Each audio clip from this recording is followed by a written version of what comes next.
Okay.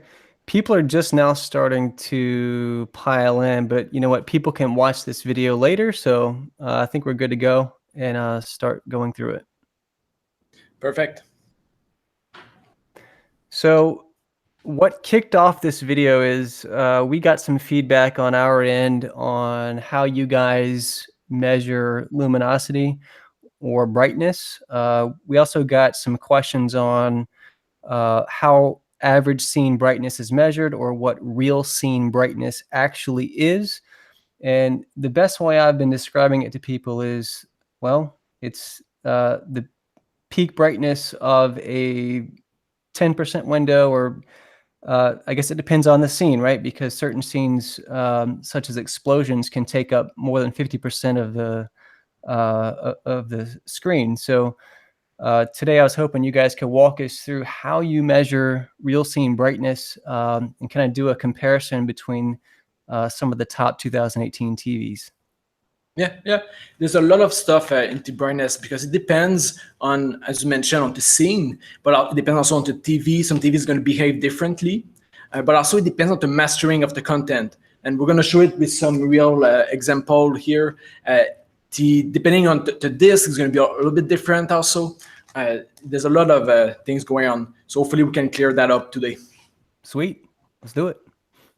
Good. So first, I have with me Daniel, which is in charge of the TV display team, and Eric, a tester for the display team. First, the TVs that we have. On the top left is the Q9FN of 2018. The bottom right is the Q8FN. Bottom left. Bottom left in 55-inch. Middle is Z9D in 65-inch. The top right behind me is the C8 in 55-inch, and the bottom right is the 55-inch X900F. And how many zones are in the Q8? That's a good question. On our Q8, it's approximately 40 zones, but okay. It's always a bit of an estimation because you count the number of rows and the number of columns. But yeah, approximately 40 zones on ours. Okay. Mm-hmm. Yeah, and we have the 55-inch for the Q8. All right. Someone said the camera is a little, I'm assuming they think it's blurry. Yeah, it could be. Let me check if I can change. Thank you, Micah and G.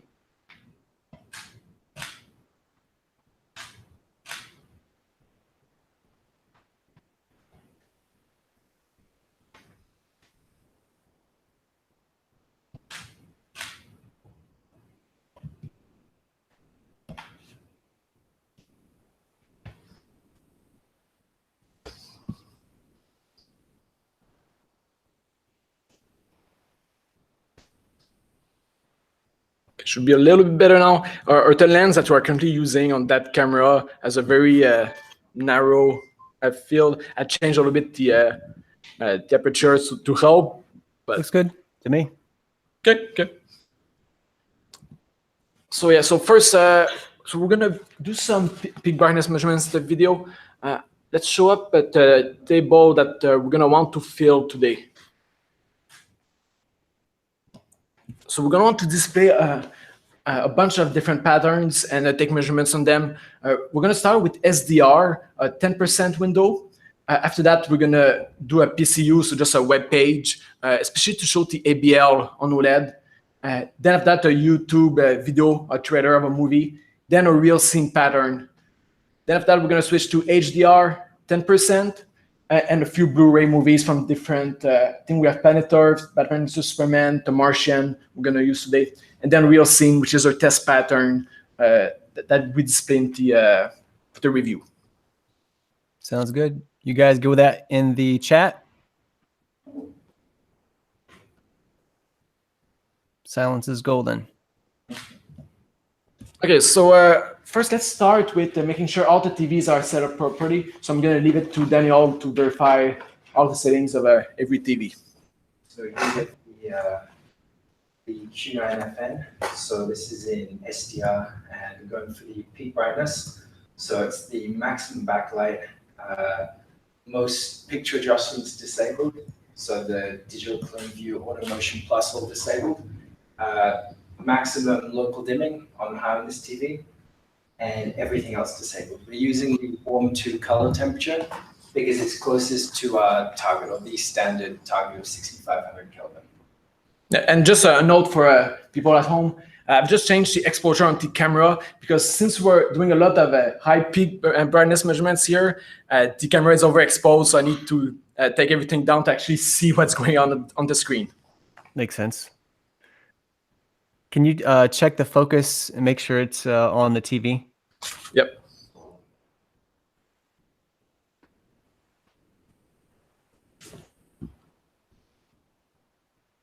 Is it better at... Is it good enough, Joey? I think it's good enough, yeah. Okay. So for the Q9FN, that's basically maximum backlight, maximum local dimming, and other picture processing disabled. Now for the Q8, it's basically the same settings.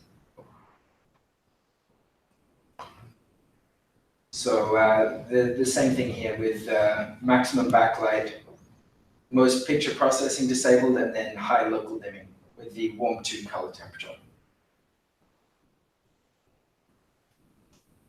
And the Z9D is up next. And for this one, we're using the custom picture mode, maximum brightness, disabled the light sensor, so it won't automatically adjust the brightness.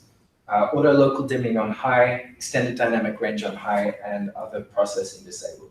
So in the color, it's the Expert 1 picture color temperature, which is closest to the 6500 Kelvin target.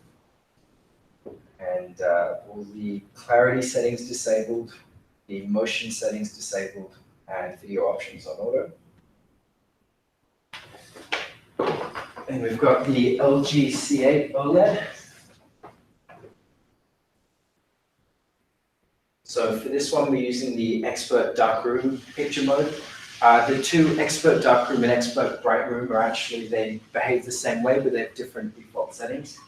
So it's the maximum OLED light, and in Expert Controls, we disable all the picture processing. The white balance, we use the warm to color temperature. Again, that's the most accurate. And in the picture options, we disable all of the settings here for the most accurate picture.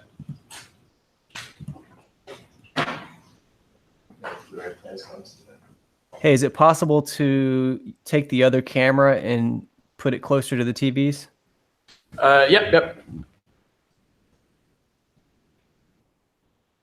Mr. Robot says the Z9D looks purpley. Yes, also something to keep in mind when taking videos of or videos or pictures of TVs. They won't exactly look the same on the camera. Depending on the spectrum of each TV, the camera might perceive it a little bit differently because especially with the, we have right now an Nikon camera that we are using, it might not align exactly with the sensor. That's why also like in all pictures on the website for the OLED, they all have a blue tint that we see here. But in person, we don't see it. It's just that the OLED emits a slightly different wavelength that gives a tint that is not present in person. Thanks for clearing that up. I get the same result. The camera sensor does a number on the color. There we go.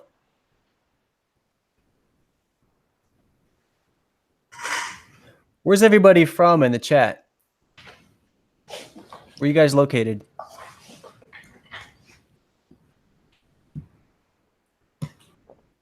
And what is that counter? Oh, no. All right. So this down here, it's actually, you'll see Eric's holding a colorimeter. And these are the live readings from the colorimeter. So these are the brightness numbers in nits that is currently being read. So we're going to use that for all our measurements, and we're going to use it to fill out the table. Right on. So now are we ready for the bottom right TV? Can you see that? Yep. There we go. So this is the Sony X900F, the 2018 model. And the settings are almost the same as the Z9D. So we use the custom picture mode with maximum brightness and auto local dimming on high, extended dynamic range on high, but all the other picture processing disabled, and the expert color temperature because it's the most accurate. Yep. So that's all SDR picture settings for each TV. Question before you go further. Have you seen any difference in luminosity between the picture modes? Yes, on some TVs it varies a lot. For example, the Samsung TVs, they're able to spike the brightness in the dynamic picture mode. It's less accurate, but they can often get much, much brighter. Okay. Maybe at the end of this session, we talk about which modes can achieve the highest brightness. Maybe it's something they might be interested in. Yeah, so on our website, we do use standard, we measure under the same conditions for each TV. So we always go to the most accurate mode and then the highest peak brightness of that. So that's the numbers you'll see there. But other picture modes can get brighter, but usually it's a cooler color temperature or there's something else happening. Got it. Okay. What meter are you using? So this is a CR100 colorimeter. So it's fast. It can read multiple times a second. The measurements from this won't be exactly precise for a few reasons, but one of them is that for accurate readings from a colorimeter, you should use a matrix transformation because it'll slightly differ depending on the spectrum of each TV. Usually it's a very small difference though. So for the sake of this, this test, we'll be using the same profile for each of them. So it's not going to be totally accurate for each TV. Makes sense. Okay, good. So we can start. Let's start with the 10% window in SDR.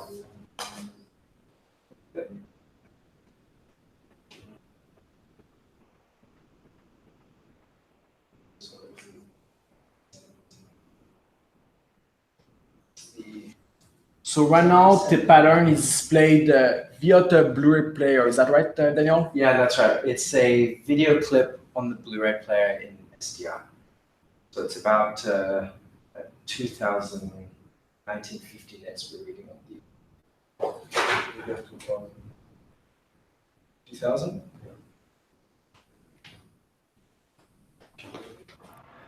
So do you do a, I guess like a short spurt where you measure it for 1 to 3 seconds and then you do 5 to 10, 10 to 30, etc.?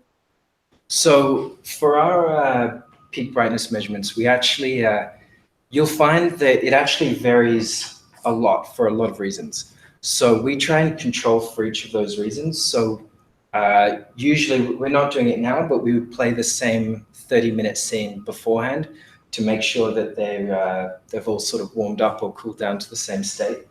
And then our peak brightness measurement is it's the maximum within the first 30 seconds of reading. Okay. So what's the recommendation for a TV's warm-up time before calibration? I think I know what it is for each TV, but some of the folks may not know that.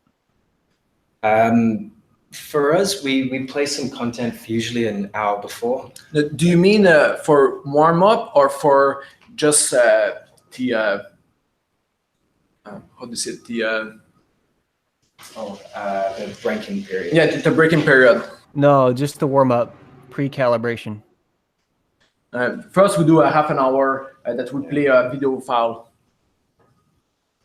We've seen that, interestingly, sometimes even the response time measurements of the blur will change during that time. When the TV is colder, it's going to change a little bit the response time, which is really interesting sometimes.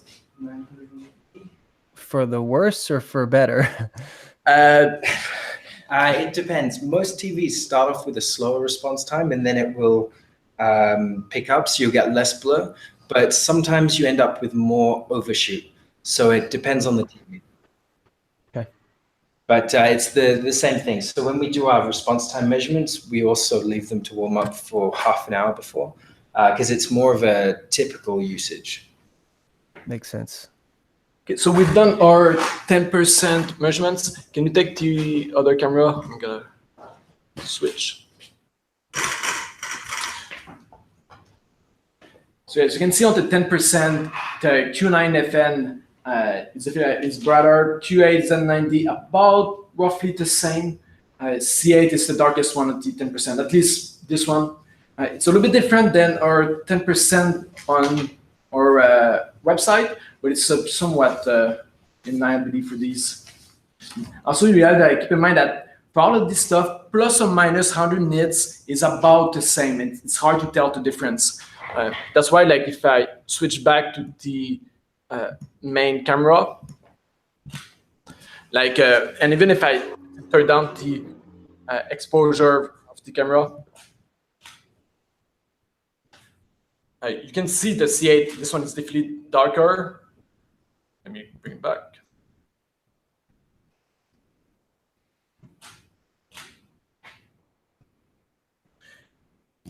Okay, like this. So you can see, like, on the 10%, C8 is darker.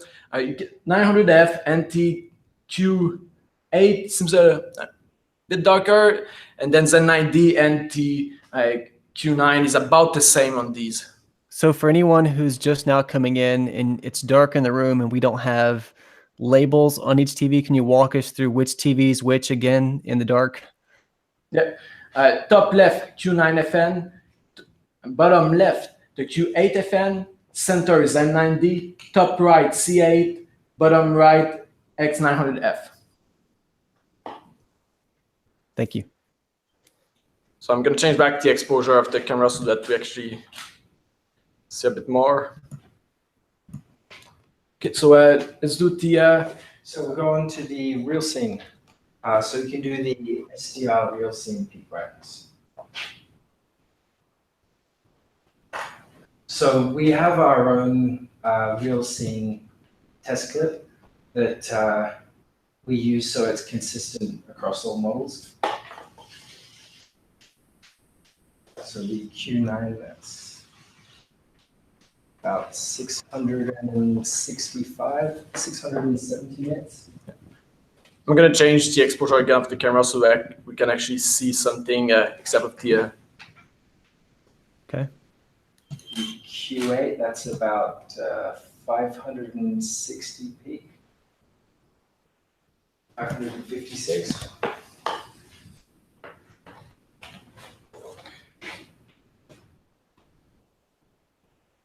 So this is a pattern that we use on the real scene SDR on the website. It's moving to make sure that there's actually something on the screen. It doesn't dim because there's no movement. And we always measure it on the top left lamp on the pattern. What's the duration of that scene? This one, it's a loop. That short period of time, the 10-second loop, it goes on loop for a while. Do you have a 5-second loop? Just curious. What do you mean? Do you have a 5-second loop? Yeah. Well, this is the loop that we're using. But I'm not sure I understand your question. Well, I was curious if you had a scene that only lasts for about 5 seconds. Oh, without the loop? With the loop. So a 5-second loop. So I assume the TV resets. Well, actually, that's a good question. How does the TV determine what a scene is? Is it looking for a cluster of pixels, like a significant change? It's a good question. It really depends on the algorithm it uses. It could be like complete frame change, so like if there's too big disconnect between two frames, or it could be just that if something bright come up but that was dark before. But that would depend on the TV and whatever algorithm it uses. Okay. So as you can see, also, so this is in SDR. So in SDR, when you change the brightness of a TV, everything is going to lift up. Even the center, which is not a peak part of the picture, everything is going to lift up depending on the brightness of the TV. What we're going to see later in HDR, that's not the case. Since HDR has reference measurements for the rest, if the TV can split, they're all going to display at the same level for the center. Only the peak that are going to change between TVs. Whereas in SDR, the whole scene is going to change brightness. So let's show the measurements that we just did.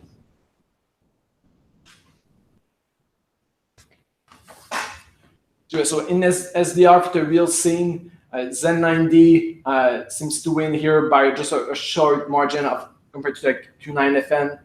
And after that is the Q8 and the X900F about the same. And then the darkest one is the C8. Very nice. So they're all pretty similar. Yep. I don't think anyone would notice a night and day difference in any of them in that particular scene. You can see, like, let's say, like, with this exposure, you can see there's a difference. Is it a big difference? Maybe with the C8, it's a little bit lower than the rest. But you can definitely see like 3 groups of TVs here. Q9F, Z9 about the same. Q8, 900F about the same. And then the C8 are a little bit darker than the rest. Nice. And they're maintaining their black levels fairly well? We don't see it much on that scene, though, so it's hard to tell, at least on that scene. Right. Okay. So let's bring up more of a PC use. We're going to bring up the website. Because there's an interesting thing that's going to happen, especially on the C8. Since the C8 is an OLED, it uses ABL a lot more than the rest of the other TVs, which means that if you display a very, very bright scene, which is this going to be a bit of an extreme case where you're using it as a PC monitor, just browsing the web, you will see that it's a lot darker than the other TVs. And we're going to take the measurements again for this. So you can see here the C8, definitely darker. And as I mentioned previously, the blue tint of the C8 is not visible in person. It's only because of a mismatch of the spectrum of the light between the TV and the camera. Thank you for clarifying that. 182.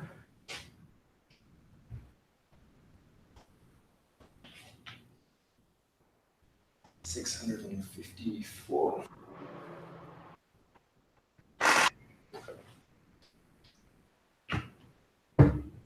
262.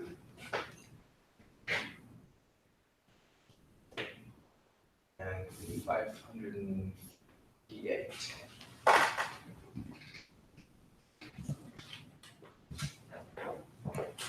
So looking at the measurements.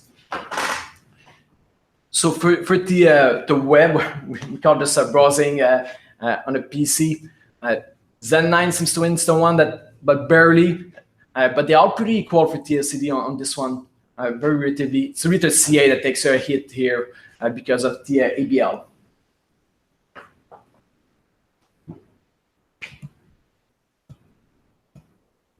Yeah, that makes sense. We can bring up something from YouTube and measure that. So we're going to bring up a trailer on YouTube in SDR. So like if you're just watching a normal movie, that would be something similar. Even a normal Blu-ray would be representative here. We're using YouTube, but it's the same thing for a normal Blu-ray. Right.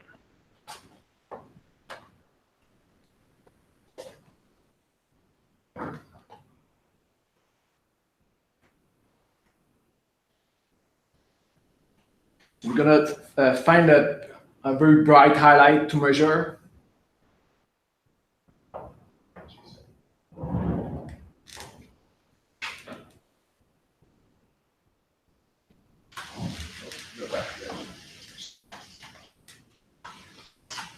And one thing to note in that measurement, so this is not a pure white. It's whatever it was measured, it seems to be slightly reddish. So that's why it won't necessarily correspond to a very bright highlight like on the 10% window that we measured previously.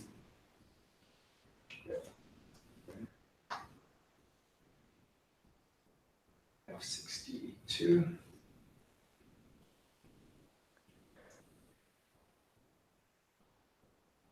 Oh, 78.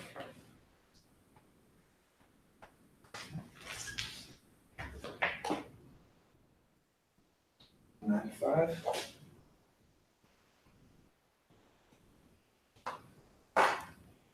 $723.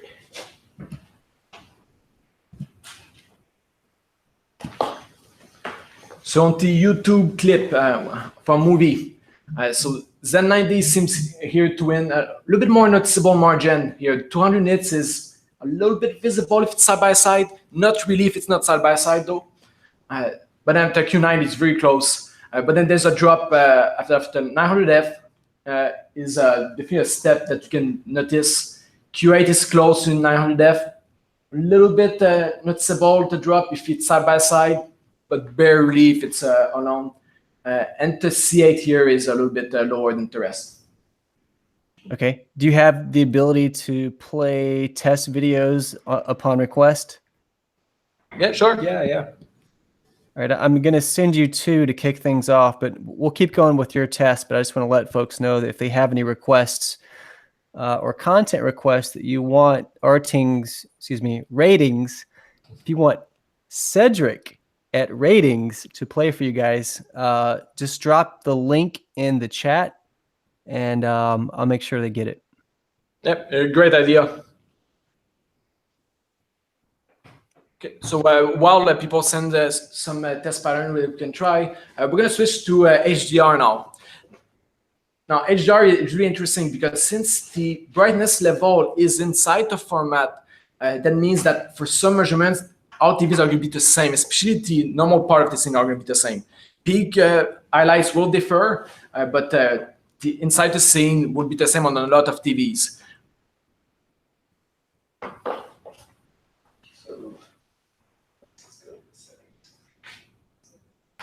And if you guys want us to test certain content, it would be helpful if you find the timestamp as well, if it's a long movie or a long video.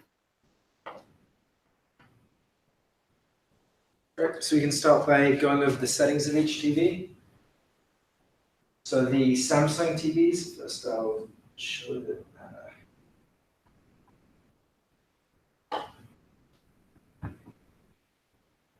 So they're in the HDR Picture Mode. In the settings, it's movie.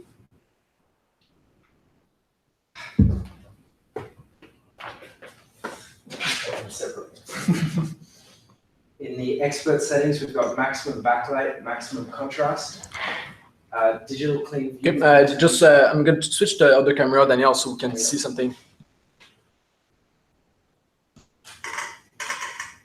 Okay, that would be better. So digital clean view disabled, upper settings disabled, local dimming on high, color tone warm 2, again, that's the most accurate, and everything else disabled. And now on the Q8FN. So again, it's a HDR input in the HDR movie picture mode. And under expert settings, we've got the maximum backlight, maximum contrast, digital clean view, we can disable that. Don't see much exposure of the cameras issue. Local dimming on high, and the rest of the picture adjustments disabled, and the warm 2 color tone because it's the most accurate. Now onto the Sony Z9D.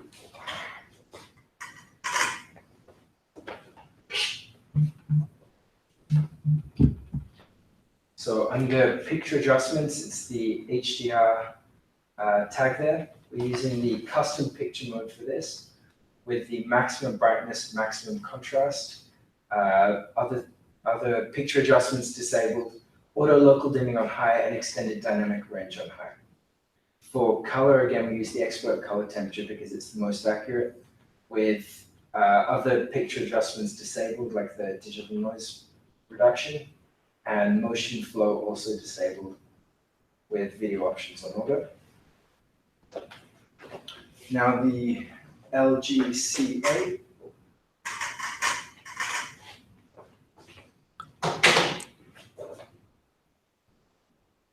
Yeah, so sorry guys, it's a bit blurry for that camera. The TVs are really bright, so the camera is having problems adjusting the exposure for this, especially for this one where we're using a webcam. It's having a little bit of problem. So for the C8, we've got HDR with a BT 2020 signal. Using the Technicolor Expert Picture Mode, maximum OLED light, maximum contrast.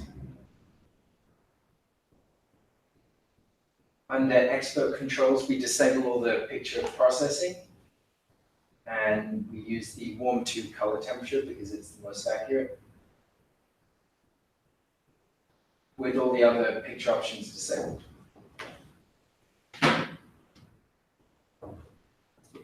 And finally, for the X900F,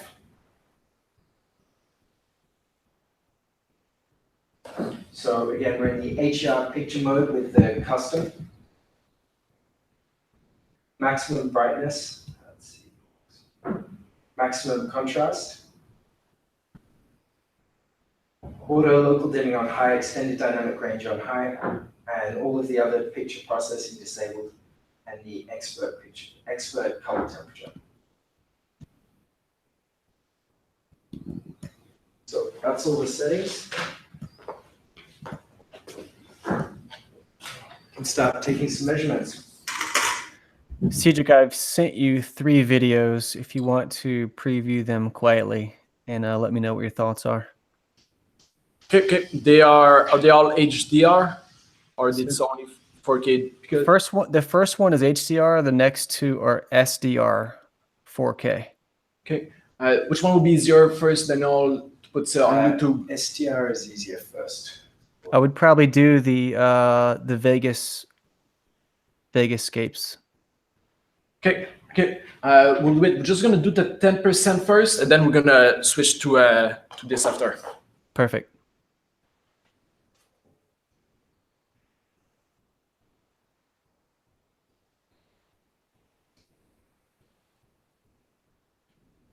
So this is the 10% window in HDR.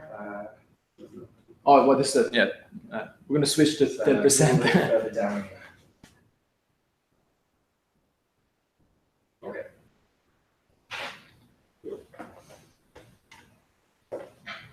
So the Q9FN, that's 1050.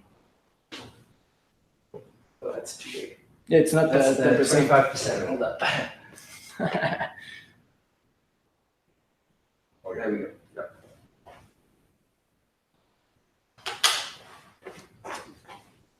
So 1420. So while I'm taking measurement, I'm just gonna change the exposure of the camera so we can see a little bit better the difference between them.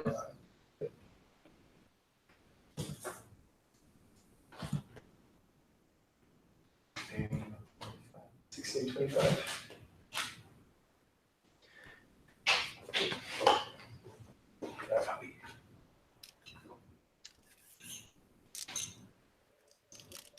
So you can see that visually, they are pretty close. Oh, we're having a bit of a technical issue.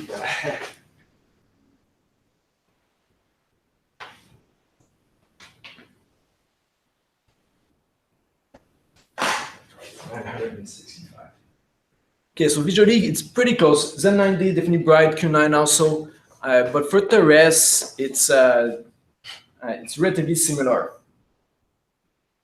Is your Blu-ray correct? Yeah. Okay. So we have Z9D and Q9 a bit above. Rest is about some ballpark visually. And if we look at the numbers for these measurements,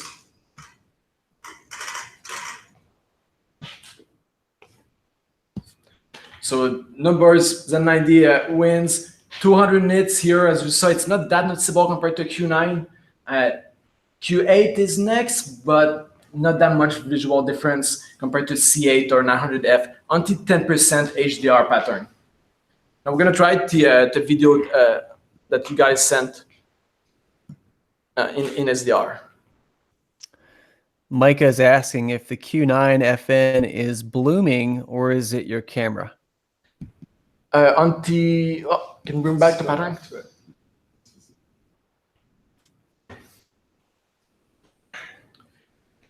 People didn't believe me when I told them how bright the C8 can get.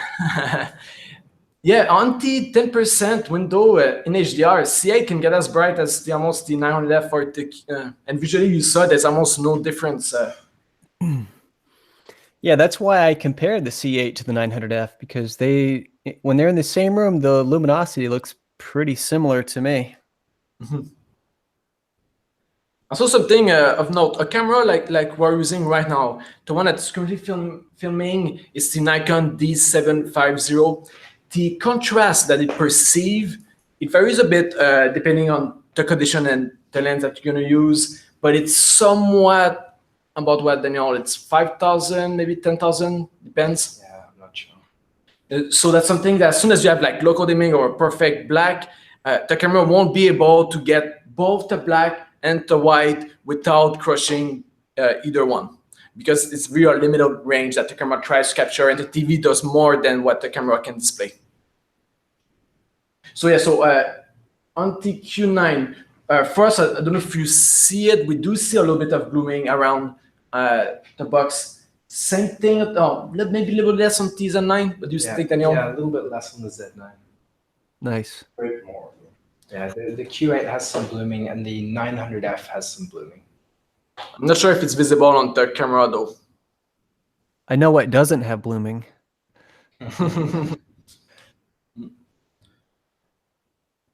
So let's try the SDR. Then this is the file. The last one. This one. Okay. Yeah. We can plug in the laptop and stuff. Your Chromecast. I think it's easier just to. Yeah. Because with the Chromecast, we could cast The HDR one, yeah. Hey, Cedric. Yep. Cedric. I almost did it. I have an HDR gaming clip that I saved from Sea of Thieves, if you want me to send it to you. Okay. Yeah.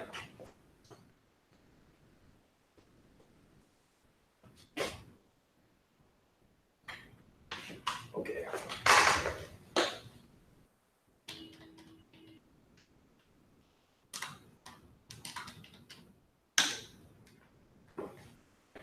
Yeah. I think it's the time lapse one. Yeah.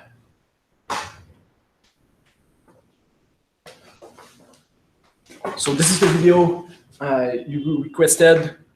This is 4K but SDR. And you can see visually Z9 seems brighter. For the rest, it depends.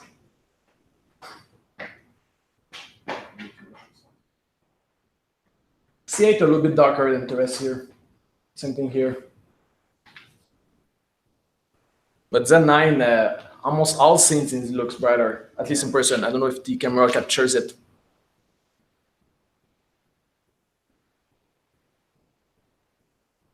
We could pause it and try and measure maybe the sun. the sun or maybe just Or leave it running for a few. It's an interesting video.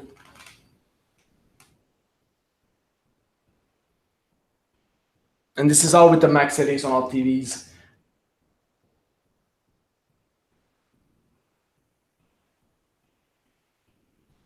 So often it's very close between these TVs. Even in person, it's hard to tell brightness difference.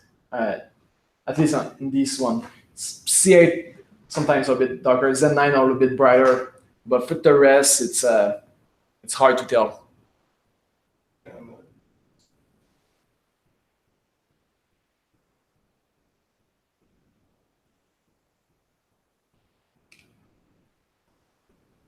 Okay, good. Let's try. You want to switch to To measure. or let's do a UHD Blu-ray. Yeah. Which one do you want to try first? Canada. Okay.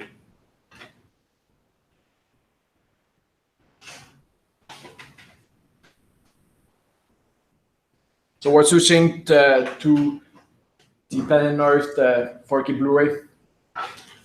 Perfect. And I'm sending you some footage that I captured in HDR of gameplay from Xbox One X. Good idea.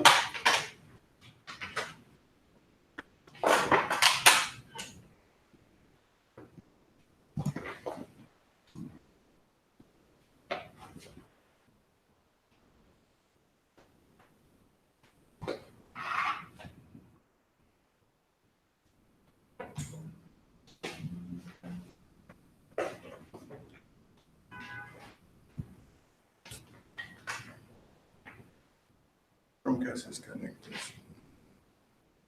We always use this. Okay, pour le YouTube HDR.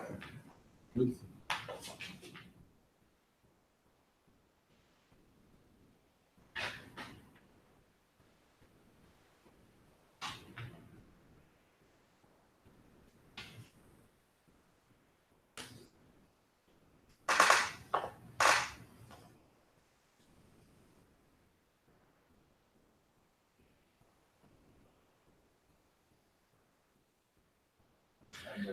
Okay, so interesting thing here, so it's in HDR, so that means that in normal scenes, they all have the same brightness because it's in the signal that they won't go overboard for that brightness. Even if the TV, like the Z9 could, since the it says in the signal to go lower, it's going to keep the same level as the rest. Except on stuff like sometimes the sky is a little bit brighter, like here. Can we? Yeah, yeah.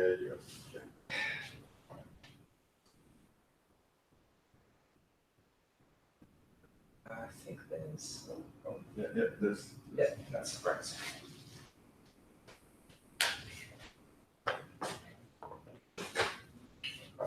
So 550, 556. 350.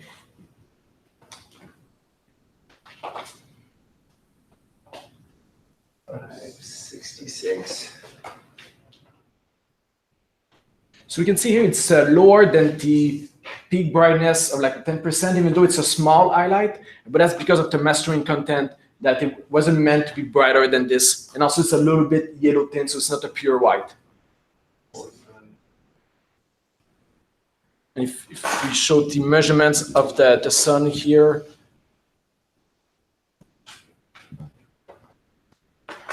yeah, so you can see Q9, Z9, about the same. Even the 900F is very close visually. Q8 a little bit darker on that scene. Not sure really why. C8 a little bit darker.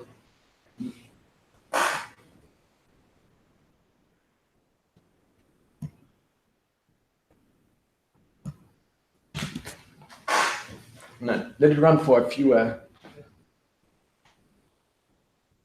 Check it out.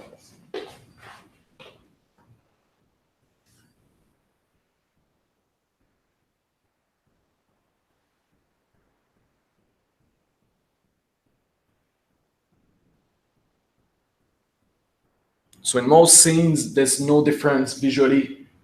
It's really just the highlights that you will see a difference.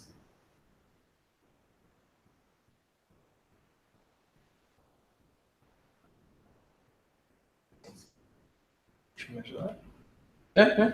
Maybe if you can back there. So here the C8 is darker than the rest.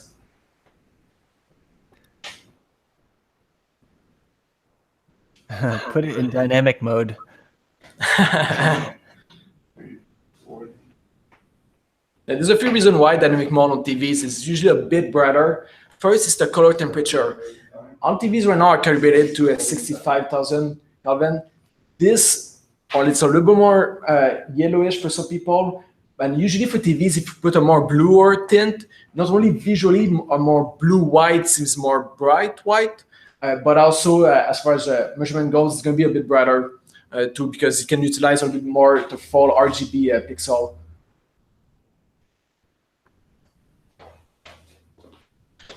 So let's look at the numbers for that scene. So it's about in line with the previous number. A little bit brighter for the Z9 Q9. Both C8 got a bit brighter too. Q8 is about the same on that one.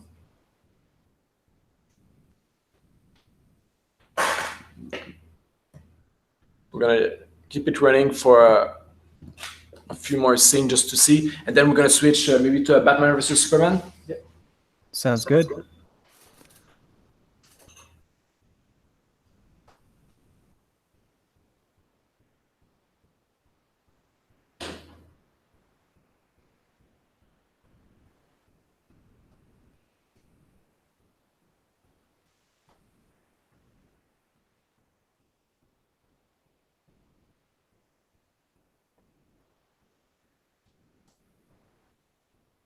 most scene brightness is really very similar. There's not much, since they all follow the PQ curve. Sometimes there will be a difference, but it's... You can try. Oh, yeah.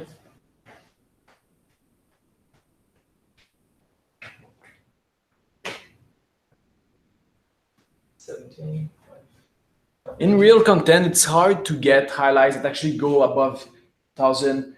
Sometimes there will be some scenes, but since they're always a bit tinted of color, it's going to be a little bit hard to find. But it depends on a lot of the content. Some movies are a lot more than others.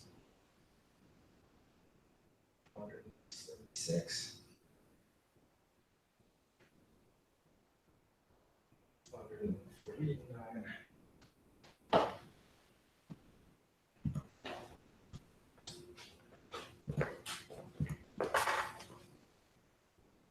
So almost all TVs are about the same here. Z9 a little bit better in Q9, but visually it's not a very big difference, except maybe the Z9 is a bit brighter in Q9. Good. Let's switch over to the Batman versus Superman.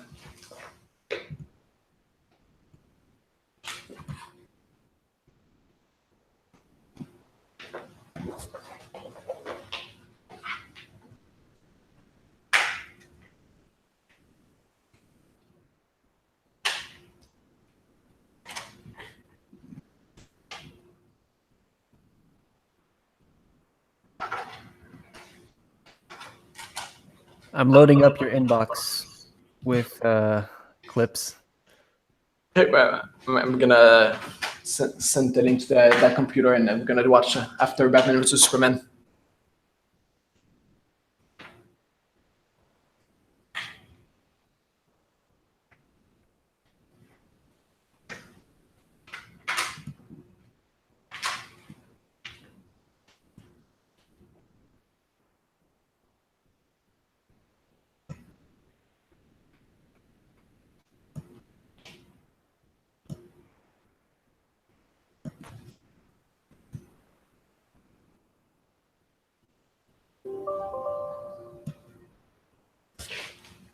Did you find the bright scene that you're interested in this movie?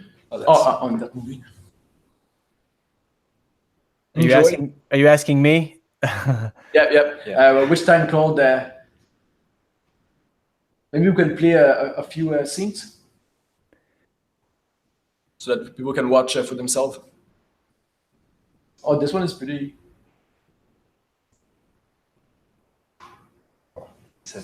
So the Doomsday scene I know is a pretty popular one. Which mode right now is the Z9? So the Z9 and the 900F are in the custom picture mode. Something interesting, the highlights of the Sony is depending on the mode, it's going to change the PQ curve at the end. So the way it endows the highlights will be different. Like whether it clips, whether there's a roll-off, or the shape of that roll-off would change depending on picture mode. As you can see here on the Z9, custom clips, so you lose a bit of detail, it's brighter though. Whereas Cinema Pro has the roll-off, so it's less bright, but you see the details in the highlight. Cinema Pro is more like. Mm-hmm. So it's which one is the correct one to use? There is no correct one. That's why there's option to change it. It's really a personal preference. Do you want, like in custom, it really follows a PQ curve perfectly, but it clips?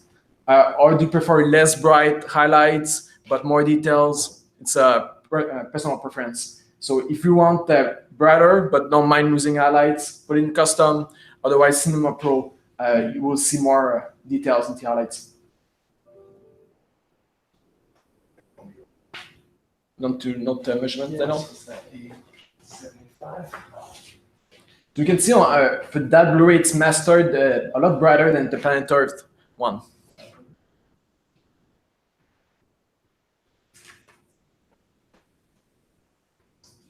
I'm trying to be quiet because when I speak, it switches the camera to me automatically. I'm going to switch the camera settings here just so maybe we can see a bit more what's happening in the highlights.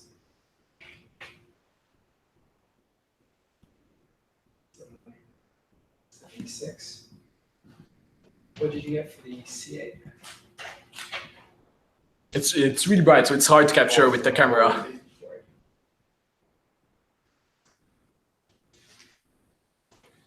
Do you want Eric to go again on the Z9 to different modes, just so people can see a bit more what's happening?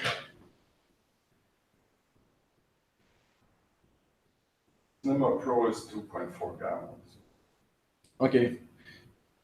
So there's also a gamma difference. So this is closer to, at least in the amount of details, it's closer to the other ones. 1300, so it's even brighter. 1300. So it's funny what's glitching, but the Cinema Pro is brighter than. So if you look at the measurements for that scene, so Z9D wins here. Even visually, it's brighter. But the Q9 is definitely bright too, and follows closely. 900F is definitely holding its own. Q8 though and C8 a little bit behind, but it's still definitely bright. 500 nits is not it's not bad.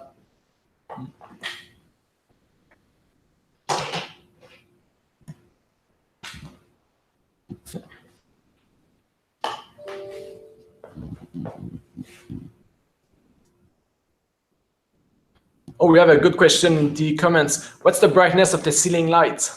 We can measure it.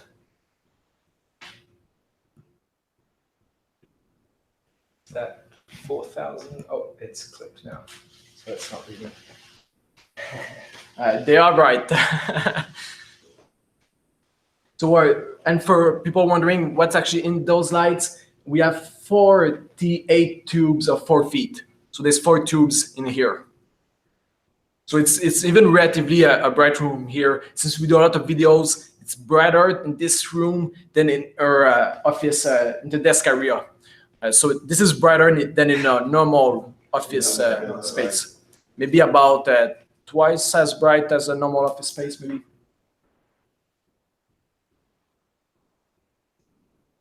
So our meter has a bit of an issue reading this.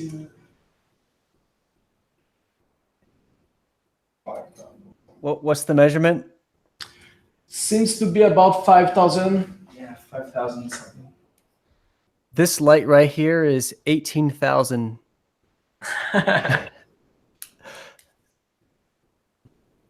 3 LEDs.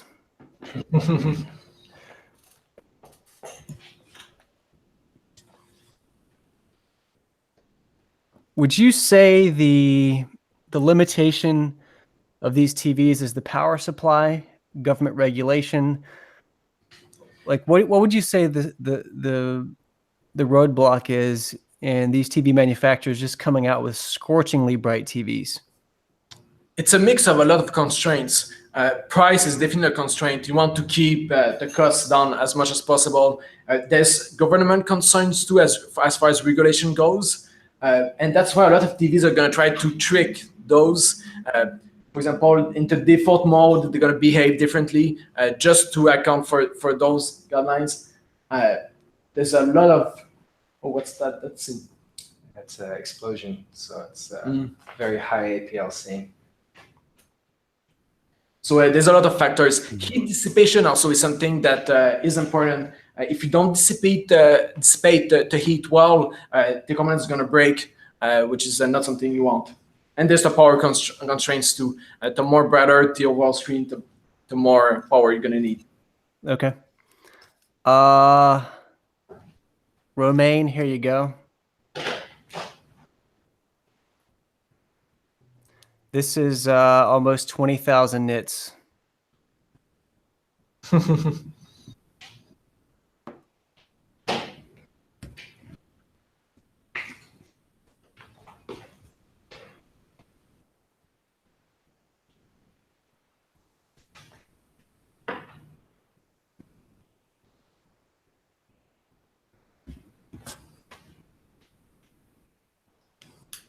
So you can see like normal scene, no difference in brightness.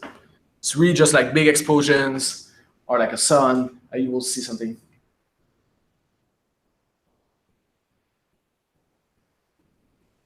But these are all great TVs, all bright TVs.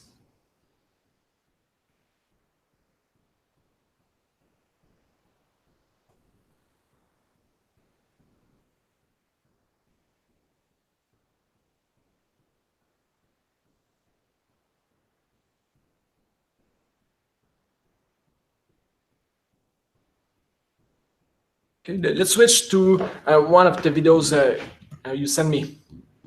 Yeah, I sent you FIFA. I sent you a few clips from when I was doing my side-by-side tests that everyone complained about. So I figured why not send the videos over to you and you can run them all side-by-side and see if we get similar results. Okay. Is it on YouTube or is it a file? I sent you the files. You can download them directly. I'll grab a USB stick and we can play it through the Blu-ray player. Okay. Cedric, any chance we can see what the Q9FN looks like in dynamic mode to see if there's a significant difference? Yeah. Not for this test, but in one of these tests we're getting ready to do. Oh, we can while we're changing, we can play it.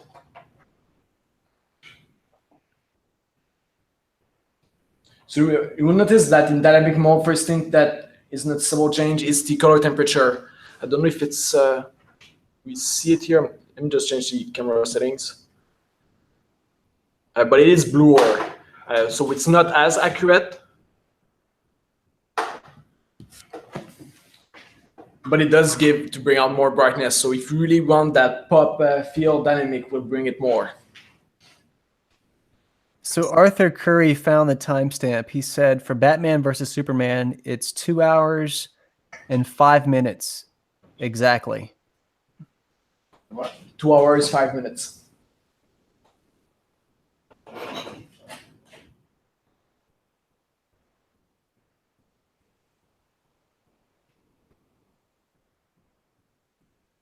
Let's destroy those black bars.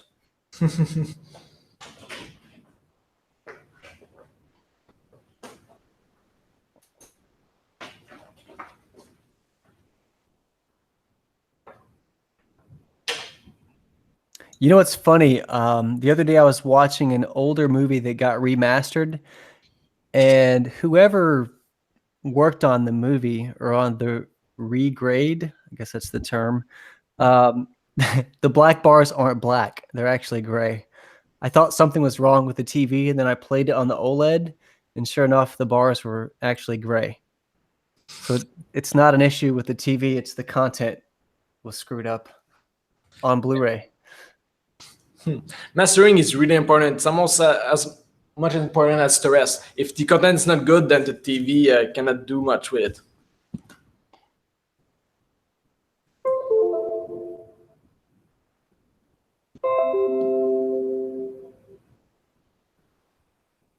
So I'm currently downloading your file so we can play it, but we're gonna show the scene at 205. Ray had a question about HDR plus picture mode. On the Samsung TVs? Yeah, that's the only TV that has that mode, I think, right? Yeah, but they have the equivalent modes a little bit, but they don't want a few things about it. HDR plus mode on the Samsung TVs. Yeah, so it changes a lot of the settings. It goes into a different set of picture modes by default that normally has like a wide color gamut, a different color temperature, and it sort of extrapolates and tries to make SDR content pop and appear more vivid. But you can actually change the settings in the HDR plus picture mode to, you can still tone down that pop if you want, if you prefer something in between and something that's not too inaccurate, but still quite vivid or quite bright. So it's just tone mapping. It has nothing to do with metadata, right? No, it doesn't. It takes the SDR signal and it changes the TV settings to map it in a different way. Okay. Is this the The 205? Maybe rewind it a little bit to play it so that people will see in motion. And there you go, Daniel, for the file. There. This is Batman versus Superman. Yeah, this is Batman versus Superman at 2:05. All right, this is the Arthur Curry clip.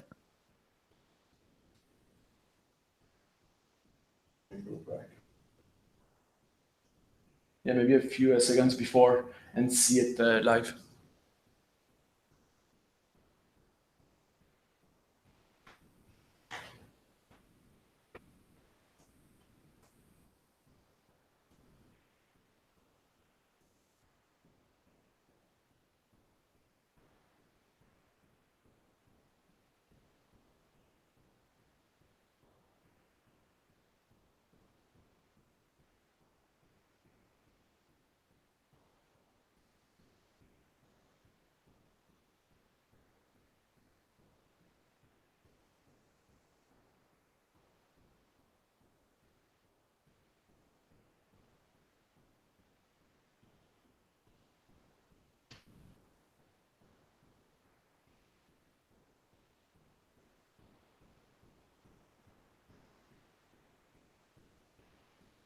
Visually, they are all bright. At least in person, it's Z9 seems brighter for most flash, but all TVs are bright.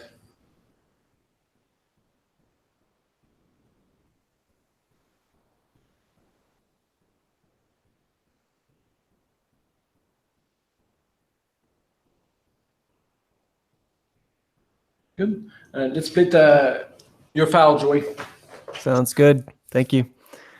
So would you say the Z9D is getting a little bit brighter than the others?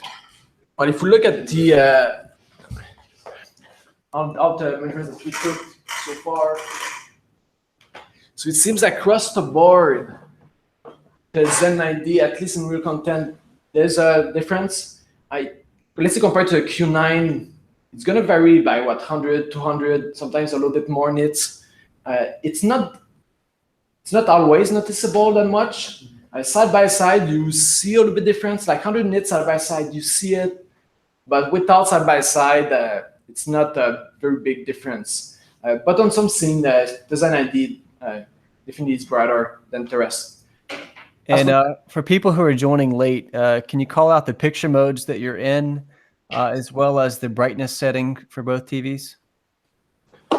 Yeah. So so we'll bring it back up on the TVs again. Yeah. So top left is the Q9FN. Yeah. So the top left is the Q9FN. At the moment, we're playing. This is in SDR. Your video game clip, was that SDR? Yes, it says SDR. Yep. Okay, so we're in the movie picture mode, the maximum backlight, and other than that, all the other picture adjustments disabled.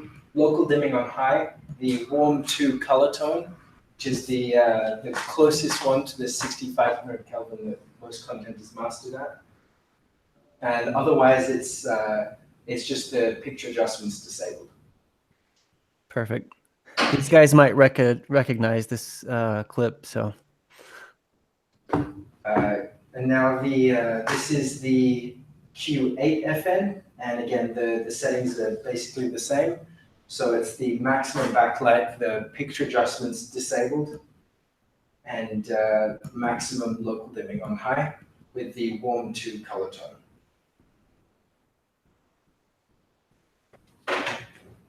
Now in the middle is the Z9D.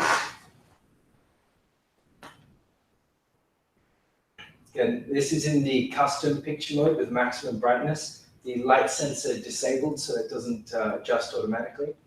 Auto local dimming on high and extended dynamic range on high. Otherwise, it's the expert color temperature, and the picture adjustments like the noise reduction are disabled, and the motion options are also disabled. The top right is the LG C8 OLED.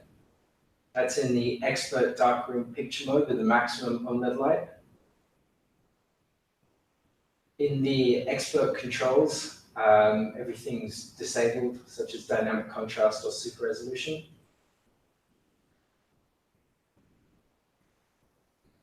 Using the warm to color temperature because it's closest to the 6500 Kelvin target.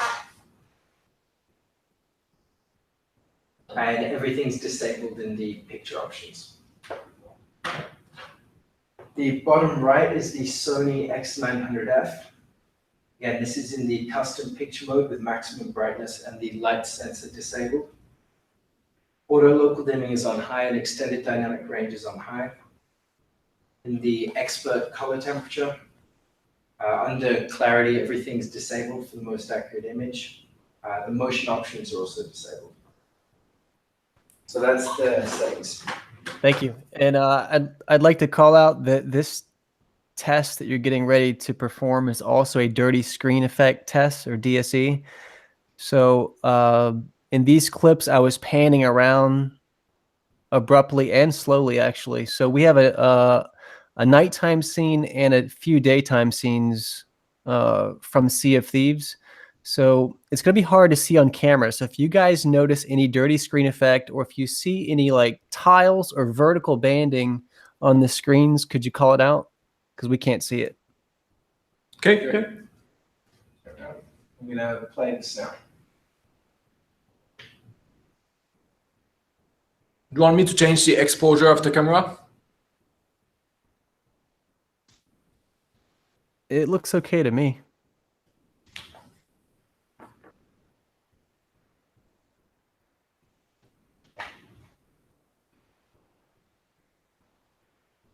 So as far as brightness goes, there's really like, we see here like 3 tiers. Z9, Q9 seems above the rest.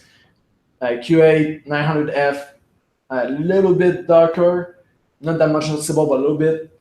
And the C8 a little bit darker than all of them.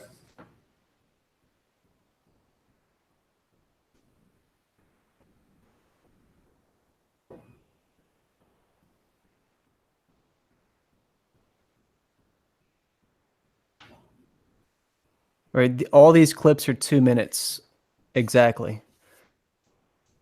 Just so you know. Do we have multiple clips on this? Oh, I think I only put one so far. We can put more. Yeah, if you could just download all those clips and just maybe throw them on the drive. Sorry, I should have told you.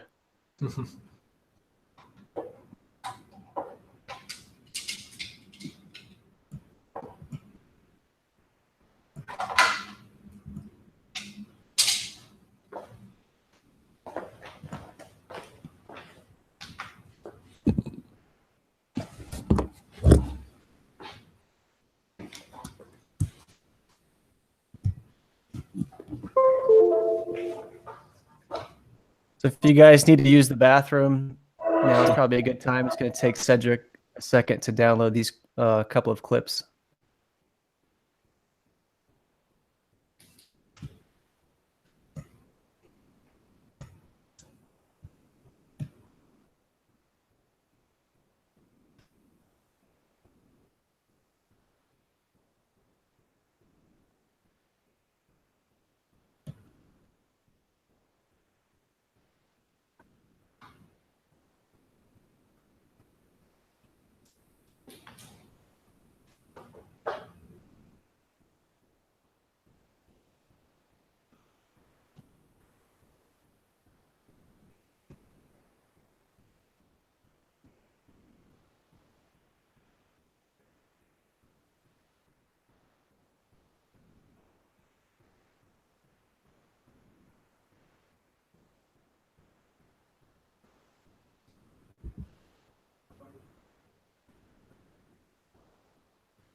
Okay, I've put a few more files.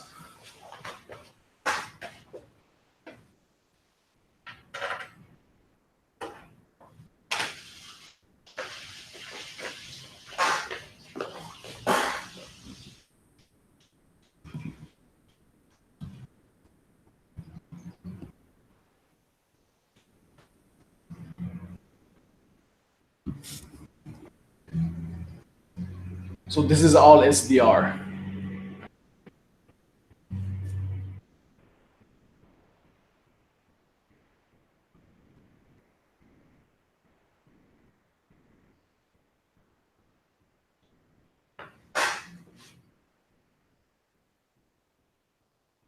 In SDR, the brightness difference is bigger because since all scenes are affected, you can definitely see a bigger difference overall compared to HDR.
This is actually a motion test that I use right here, that spinning orb.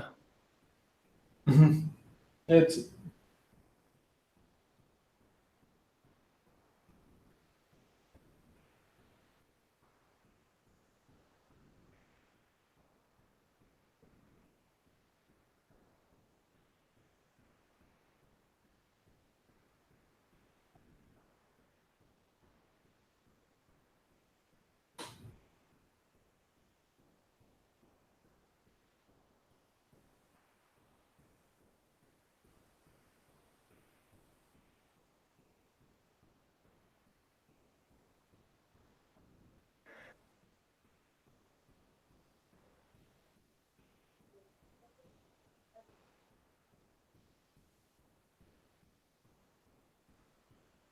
All right, if you want to grab one of the other videos.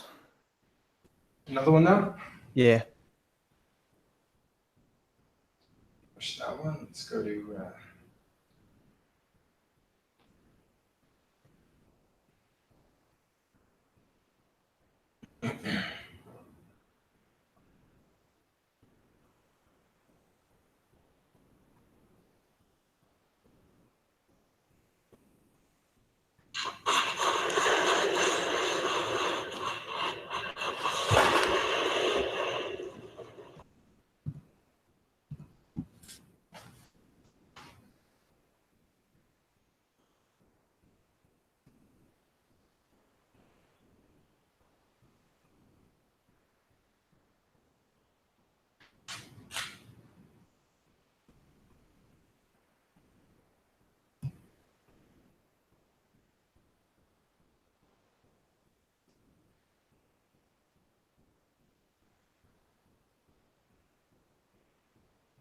Maybe take some measurements on some of these. yeah, we could let's take a run of measurements.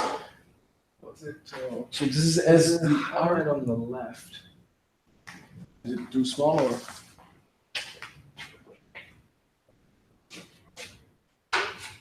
In fact, what might be nice is take a measurement of the black levels and so the peak highlights and the black levels. With this meter at the moment, we're only showing, you'll see the nit value. It's actually, there's no decimals shown. So we won't actually be able to see what the black levels are. Can we use the Yeah, we could use meter? the, we have another meter here. Good idea. So maybe we can find another scene that has a bit more dark, or is that everything here is kind of gray, so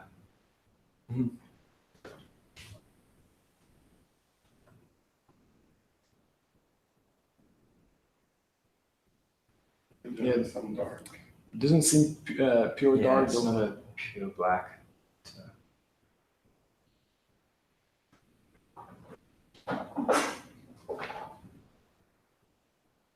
Yeah, this on the right side.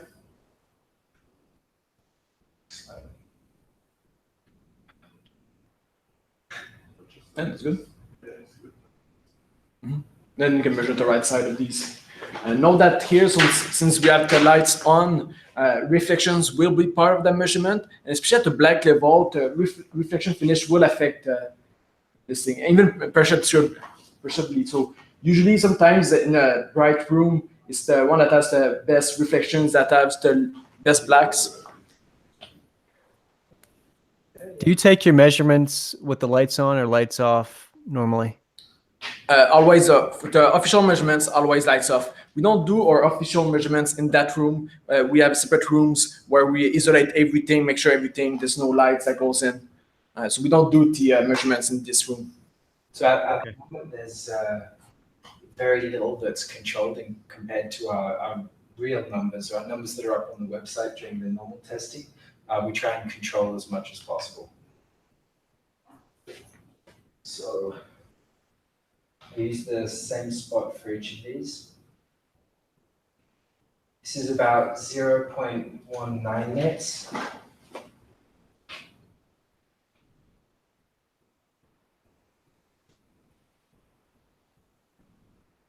Here we have 0.18.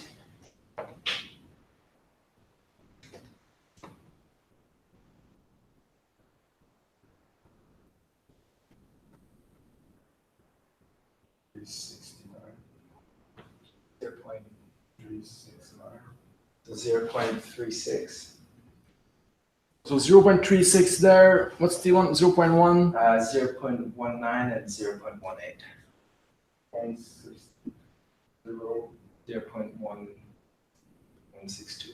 It's not it's not a pure black. It's dark gray, and there's some noise around it, so it's kind of the darkest region of that scene.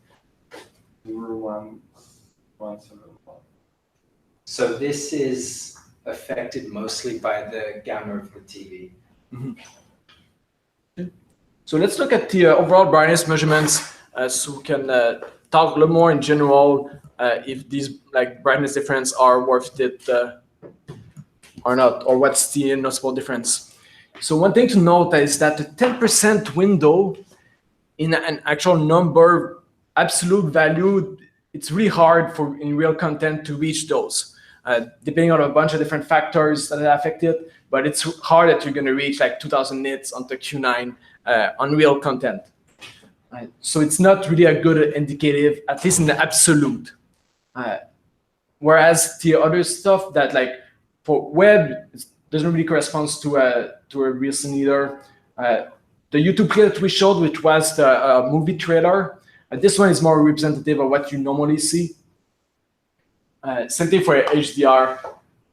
So the Blu-rays, you can see it's a lot more darker due to the mastering. So it's hard to get those 10%. So definitely 10%. If you had to look at some measurements to decide which TV to buy, in absolute, the 10% is not really useful. Now, relatively to each other though, if you compare just relatively each 10%, it does seem to correlate a little bit with the rest of these numbers, but not always. Because for example, you can see 10% of the NSDR Q9 is really high, higher than the Z9. But in all the other measurements, Q9 was always darker. So even relatively, it doesn't correspond. Which is why in the reviews, we added our real scenes measurements that we saw earlier. This, it's darker than this, but relatively it corresponds more to the other parts. Even in HDR, the orders, this is first, this one, then this, and this, it seems to correspond to the same order across the board. So relatively, you can use these values. In absolute, it's hard to correspond in real life, but with the real scene is closer than the 10%. Right, and I think one thing that I wanted to call out is when looking at measurements or even doing your own measurements, gaming is very different than movies, because movies, a scene might only be on screen for 3 to 5 seconds, but in a game, there's not a lot of transitional scenes. So in other words, if you're playing a racing game, the brightness of the scene is pretty consistent for probably 10 minutes at a time, which is very different than a 3 to 5 second short burst of brightness that might be seen in a measurement. And I think a misconception is people think they're going to see 2000 nits all the time, which isn't the case. Yeah, and especially with HDR, when content is actually mastered to a specific brightness level, you don't see those very bright highlights very often. Right. And that's why I sent you guys those gaming clips. I think the one clip I'm particularly interested in is the FIFA clip. I don't know, did you get a chance to download it? I haven't put it on the USB yet.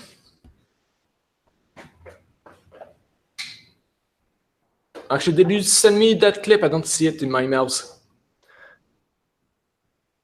1 second.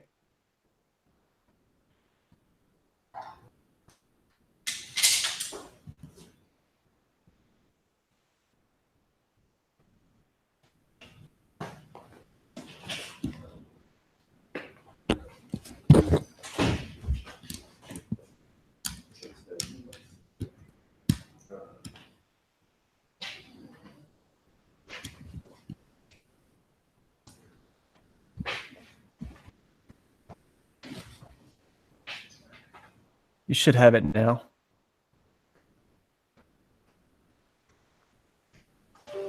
I think the last two clips that we should probably look at is the sunset clip that I sent you, the daytime Sea of Thieves clip, or the nighttime, either one. So I would say FIFA, the sunset clip, and the nighttime clip. I think those are probably the most important. Okay.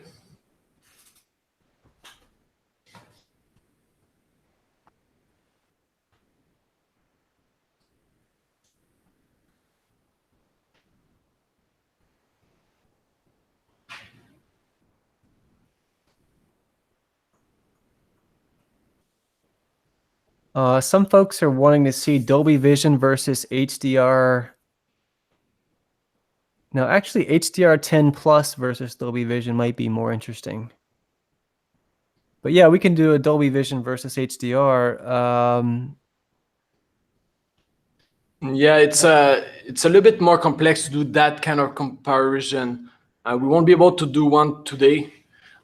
Because they're usually mastered in different ways. You're actually looking at different content on the Dolby Vision clip versus the HDR 10 clip. So the results will depend on the mastering of it.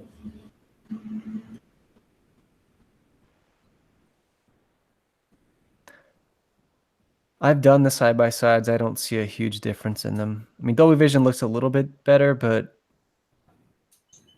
it's not night and day.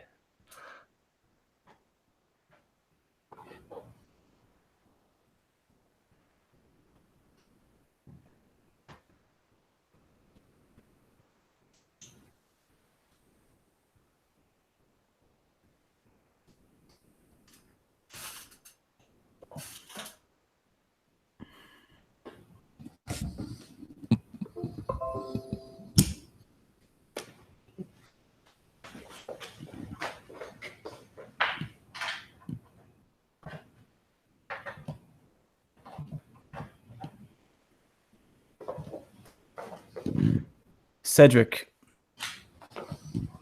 Yes. So I've just finished grading a 10,000 nit video.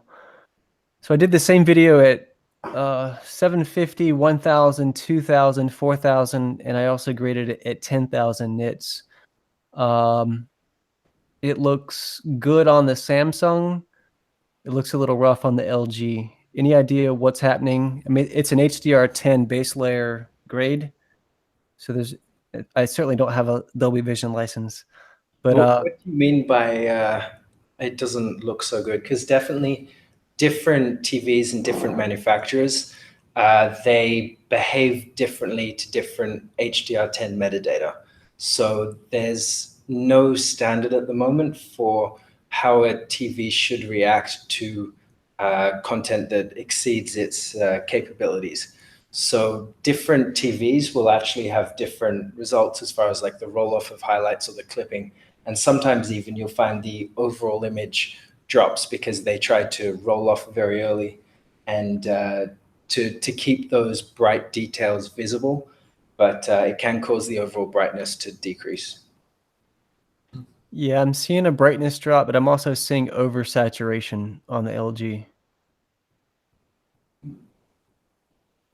And black crush.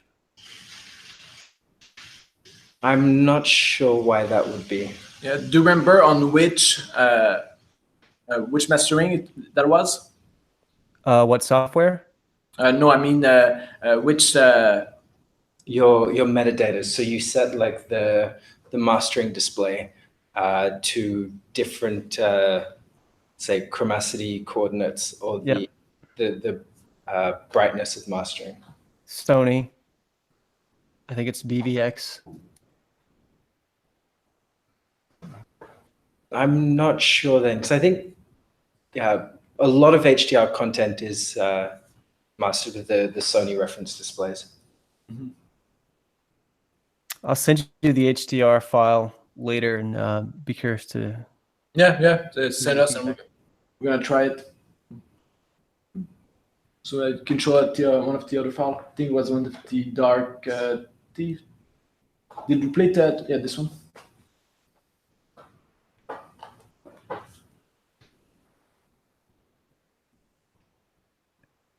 And for the people at home, this is SDR right now. And that's why the scene difference is a big difference in all TVs. Whereas in HDR, a lot of it will look more the same.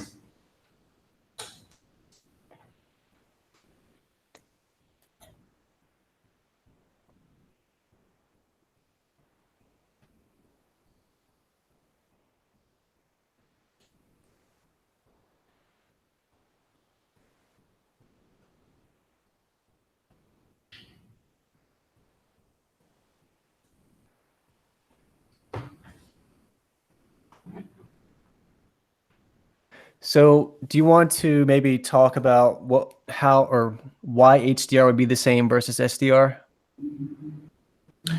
Yeah, so since SDR, when you change the brightness of a TV, so the brightness information in absolute is not in the SDR signal. So that means that a brighter TV, if you plot it, plot it like this, brighter will erase everything, even the middle point is going to erase. Whereas in HDR, since it's an absolute, it's a bit different. The curve will stay the same. It's just the end that's going to shift. So the end's going to roll off less or more depending on the TV, but the middle part will stay the same. Whereas in SDR, it moves like this. In HDR, it moves like this depending on the TV. Yeah, I see my scopes oscillating in my grading DAW, or excuse me, software.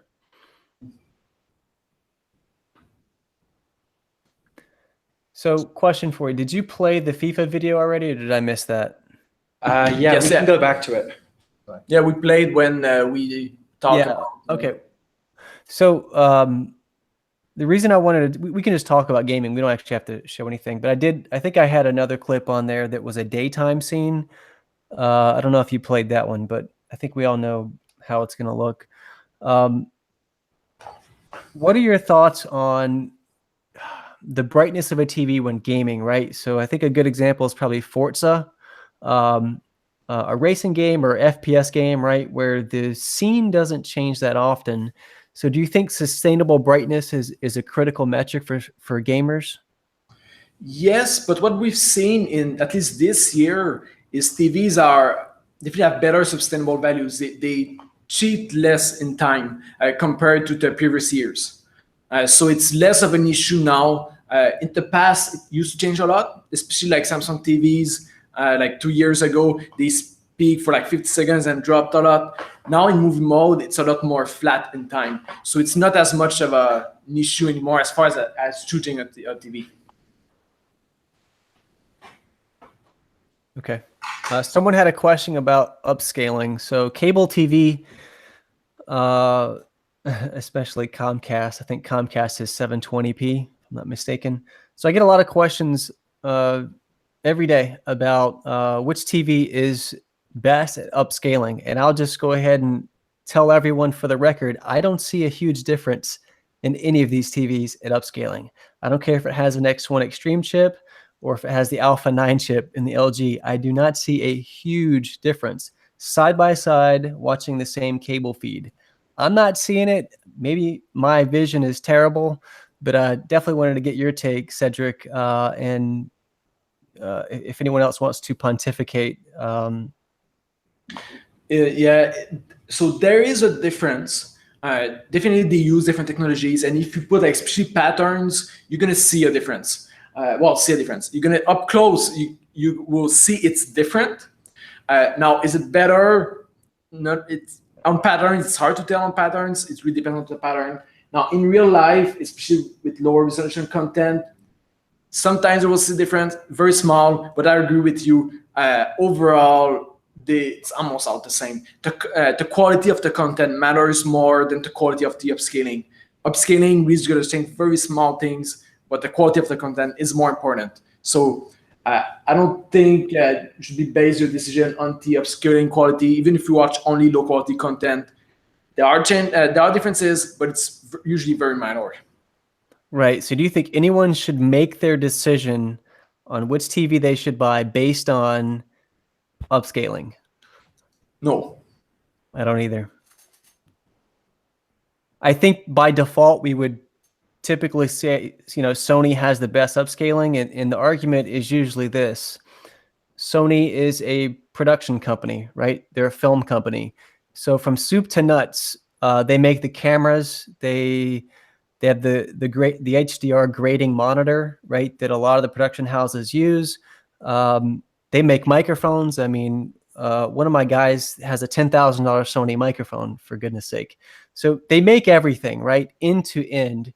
And so in theory, it would be very easy to assume that Sony has more in-house expertise on how to upscale a low quality image or bring low quality content, which presumably is their own, right? Because they own a lot of content from the 80s or 70s, 80s, 90s, and that was the older, lower resolution content that they're now bringing to Blu-ray and even remastering some of those older videos in HDR. So it would be an easy assumption to make that Sony's better at it because they have more expertise. But I gotta say it, I'm not seeing it. Definitely, they do expose more controls to adjust the upscaling performance as you prefer. So because a lot of how people judge upscaling is subjective, and there's a lot of different opinions about whether or not people prefer a softer image with less noise or a sharper image, even if it's got some of that noise. But Sony do expose more options to be able to adjust it, so it might be easier for people to find what they prefer. Makes sense. So after looking at this side by side, I got to say none of the TVs really blow the other away. I don't think you're going to make a bad decision. And I'm going to take a step back and say I think it depends on your room environment, maybe more than anything. So gaming, I think Samsung, in my opinion, gets the slight edge for gaming just simply because the input lag is so good. But the X900F has better input lag this year, right? Do you recall the numbers? So it was about the same as the X1 Extreme processors from last year. So about the same as the 930E or even the Z9D, I think, is about the same. It's a little bit higher at 1080p than it is at 4K. Yeah, that's what I was noticing as well with my PlayStation 3 and older PS4. Okay, so none of the TVs really stand out in a big bad way in any category except brightness, and that's probably why we're talking about brightness. What would you have to say in terms of contrast or black levels? Are any of them really lagging in the contrast department? Lagging, I mean, they're all great TVs. Lagging behind, for the LCD is going to depend on the local dimming. So that means 900F and the Q8 are good for local dimming, but they are, compared to terrorists here, they are a bit lagging behind. Then you have the Z9D and the Q9FN. They're going to behave a little bit differently. Q9FN will tend to be too aggressive with the local dimming. And I think we posted on our Q9FN review a screenshot of the credit scene of the Star Wars, where you actually don't see any stars because it tries to prevent any blooming, so it makes the black as good as it can get, but then the stars are too dark, so you don't see them. So it's a little bit of an issue sometimes. It can be too aggressive. Whereas the Z9D, the algorithm do a different trade-off. So you sometimes see maybe a little bit less good blacks, but at least you won't lose the brightness of the highlights. I noticed the same thing on both of the Q8 and the Q9FN. They are star crushers, especially in dynamic mode. Is it in dynamic mode right now, or are you still in movie? Can you flip it over to dynamic mode to see if we can see a major difference? Just for fun. Yeah. So right now it was in movie, but we're going to put it in dynamic.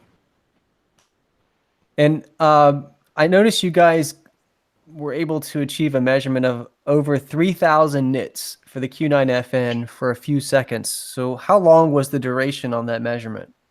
So about 4 or 5 seconds before it went back down again. Okay. And yeah, that was in the dynamic picture mode and with basically the default dynamic settings. So cooler color temperature and a couple of other differences. So for those looking to squeak out every ounce of brightness in that TV, can the Q9FN be accurately calibrated? In dynamic? In dynamic.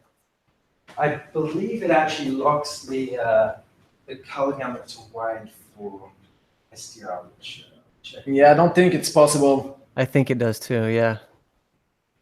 It's grayed out. it actually locks a lot of your calibration options and the color space settings. So you will always get an oversaturated, inaccurate image.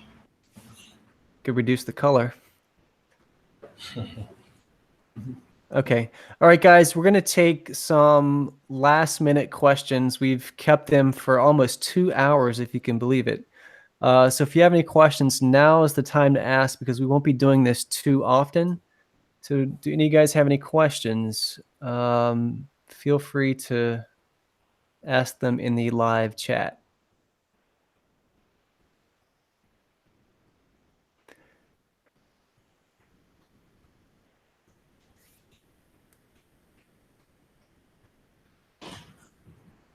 So 900F or 930E?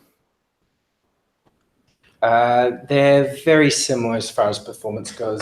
The 930E already has its Dolby Vision update, but the 900F doesn't. The 930E gets a little bit brighter, and yeah, overall it's close, and the price is close too. I mean, they are very similar, so it's either way, it's not a wrong choice. Right. Okay. And yeah, do you think they're going to discontinue the Z9D 930E? I don't know. I'm seeing them disappear from stores, so that's already a sign of things to come.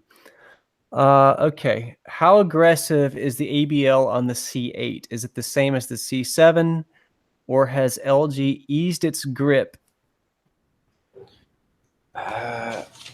I don't actually remember how. Yeah, visually it's about the same. It's not a big difference. If there is, it's somewhat small. There is ABL.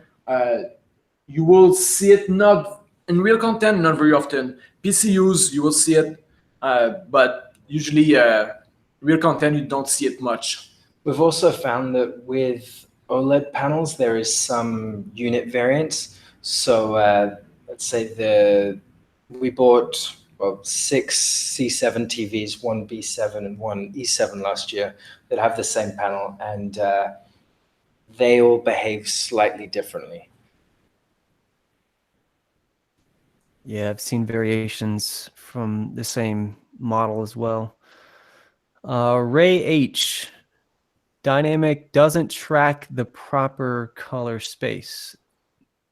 Yeah, that's correct. It's locked to native, so that means it's going to oversaturate everything, which is it's good for gaming pop, but as far as accuracy, it's definitely not accurate.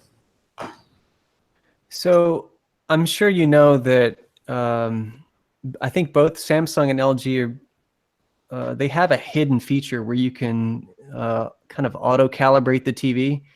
Have you had a chance to look at the settings or those secret menus? What are you referring to? I know you can. Well, they will be. They've done a partnership with Calman that there will be the ability to calibrate them directly through the software. Yeah. But are you referring to something else? Yeah, I think someone sent me a message saying that there's it's either a sequence of buttons that will allow you to access a hidden menu on the Samsung TVs. I didn't actually do it. It's the service menu. You can go it if you want. It's not that useful. It's more just for interesting purposes. Although, for example, on the Q9, there's an option that we did use in a review for one test, if I'm not mistaken, is to measure the native contrast ratio, since you cannot turn off local dimming on the Q9 completely. So we had to go into service menu to turn it off to measure the native contrast. Did the Calman, is that where the Calman features are going to be located, or are they going to be prominent in the public menu? No, it's a completely separate thing. Oh, okay. Yeah, I haven't seen it yet, so. So right now the Q9 is in the service menu, and usually there's nothing useful there. Although there was one for the last year TV, the MU6290. MU6290 shipped officially without Bluetooth, whereas the slightly more expensive version, the MU6390, had Bluetooth. 6300. Oh yeah, so sorry, 6300 had Bluetooth, but the 6290, if you go to service menu on some sizes, you are able to activate Bluetooth because the chip was there, just software that was blocking it. But usually there's almost nothing useful there. Awesome. Okay, let's talk about the big question. Is it worth upgrading from the Q8 to the Q9? And then the next question is, would it be worth upgrading from the C7 to the C8? So Q8 2018 to Q9 2018? So Q8FN to the Q9FN, I guess I should reword it. Is it worth spending the extra money to get the Q9FN over the Q8FN? The Q9FN is better, whereas is it worth it? That depends on how you value that price difference. For most people, probably not, unless you really want a brighter TV. But it's hard to make those calls because Q9 is a better TV, but it's really how much the price difference matters to you. But for most people, most likely not. It's $1 per nit. Okay, excuse me, 930F. There is no 930F, Mohammed.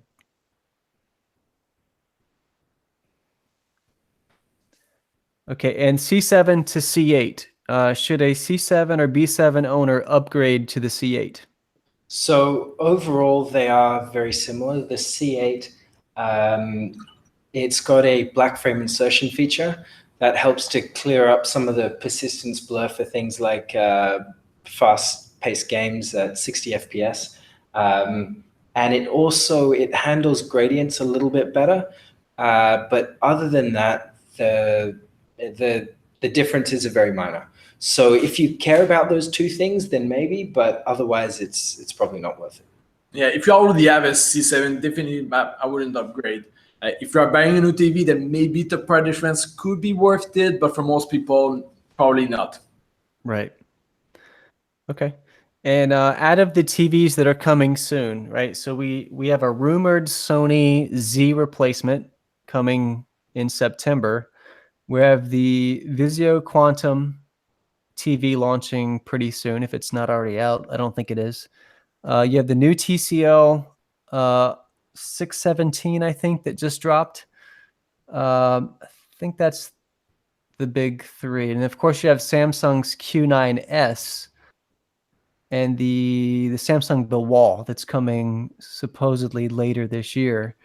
So that's about 4 or 5 TVs that we haven't seen yet, at least in terms of data and numbers. Do you have any thoughts on those upcoming TVs? The TCLP, well, we ordered it, so we should review it soon. For the other ones, it's hard to make thought on non-release products because the marketing will always be off. So it's always hype that they're going to create. So it's very hard to know. So we cannot really say until we get our hands on it. Yeah, I'm with you. I'm not huge on speculation unless it's price drops.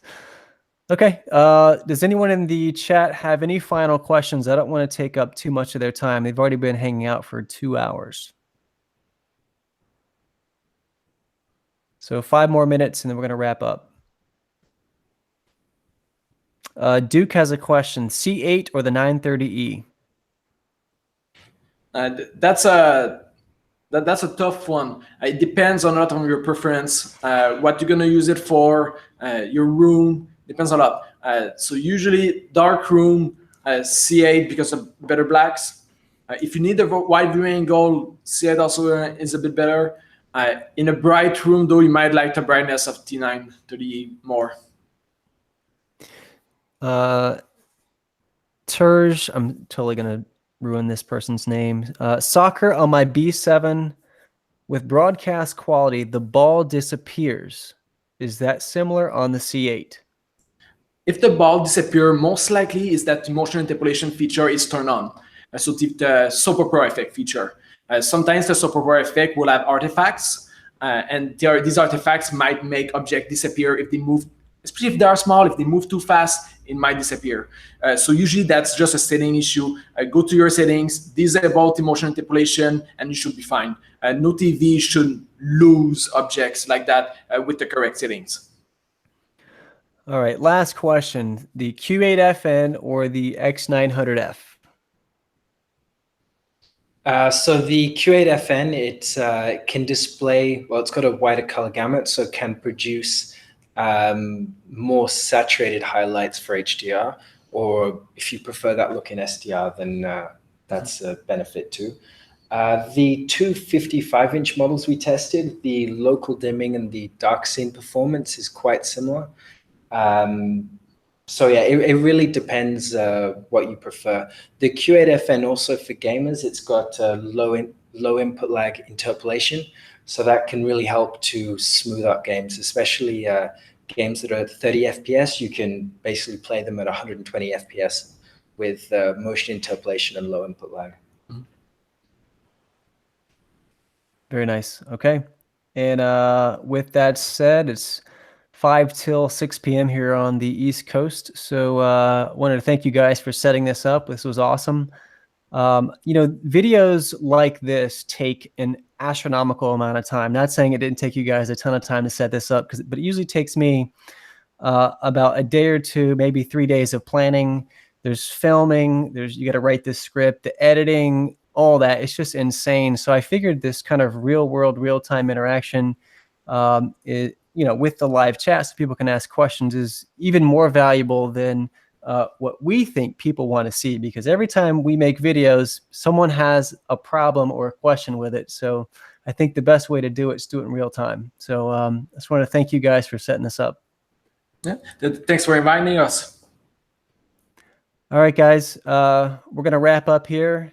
Cedric, and I totally wrecked your name in the last video. I said Cedric, I said Cedric probably 100 times, and I think people were even pinging me, telling me to say it properly. So I'm sorry, it's Cedric from Rtings.com, not Rtings. I don't know where I got that from.